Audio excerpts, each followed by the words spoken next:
Hi, welcome to our conversation today on eating and feeding matters. The name of our company is Relationship Matters, and we have done a series over this past 6 months. The first one was called Sleep Matters. The second one that we're heavy into right now is called Autism Matters. And in January and February, we are going to introduce Eating and Feeding Matters. I designed this course several years ago to blend together the challenges that children and adults experience with eating and feeding that are both sensory in nature as well as mental health related. And when you think about the interplay of those two variables between a sensory integration challenge and a mental health challenge, this in-depth conversation will deeply dive into how those variables are put together.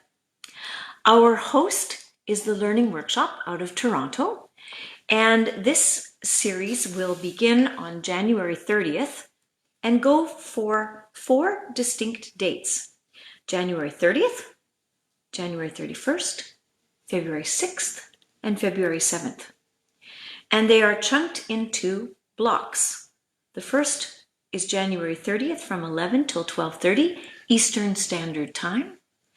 The second block is January 30th, 1:30 to 3 p.m. Eastern Standard Time. And so twice a day over those 4 days. That's intense learning, isn't it? So this blend of these topics will also deeply look at the sensory neuroscience backdrop. So the first session is understanding the neurobiology and the physiology of eating and feeding. What brain parts are involved in interoception, involved in processing the sensations of food, the feelings of fullness and hunger.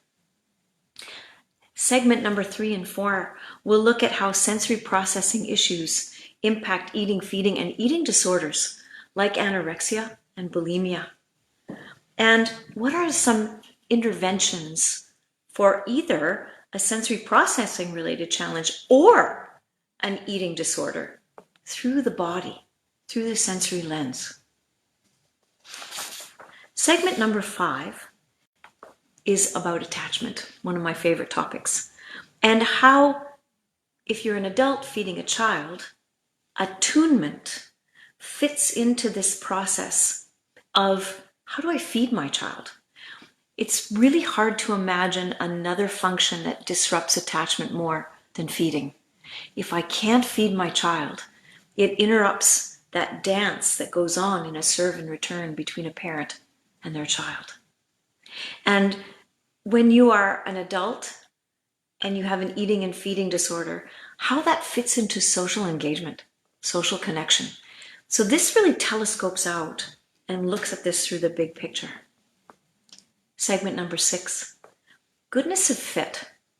How caregivers can adjust their way of being to attune to the cues, the nonverbal cues of their child, to embed a co-regulation through relationship component into their process of feeding.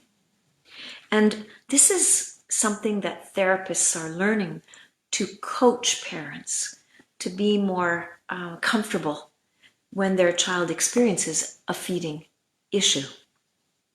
Segment number 7 is going to look at the role of motor and postural control in eating, feeding, and eating disorders. How does the inner core fit into anorexia and bulimia? You're going to have to stay tuned to find that out. How does my interoceptive, proprioceptive system impact my postural control and also affect my regulation?